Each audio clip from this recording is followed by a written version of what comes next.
Florence Griffith Joyner, Shelley Fraser, and Usain Bolt, icons of the sport of track and field.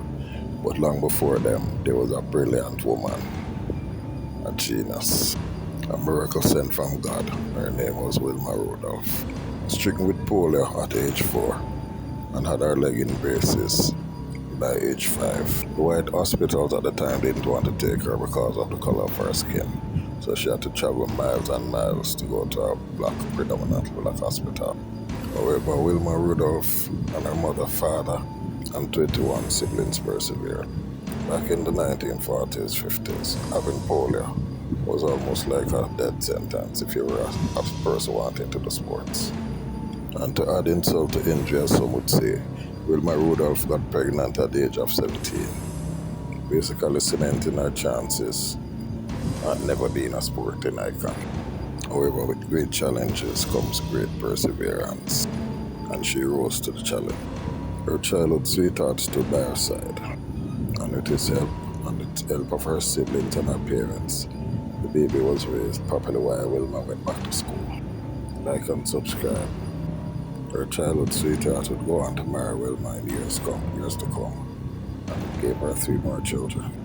However, polio wasn't the only enemy of Wilma Rudolph.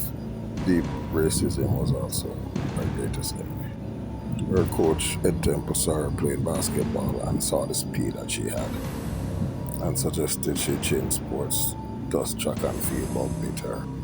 He made her a promise before she got pregnant that she would get a scholarship, and he kept his promise even with the advent of her pregnancy. Wilma Rudolph developed and would go on to the 1960 Olympics in Rome and claim 3 gold medals, 2 being records at the time: 100, the 200, and the 4x1. A woman stricken with polio arose to the occasion. This was more than a miracle. This was more than iconic. She was a perseverer extraordinary. Wilma's character was truly tested when, upon her arrival from Rome, the Olympics, a celebration was held in her honor. However, this celebration was to be a segregation, whites one side and blacks one side.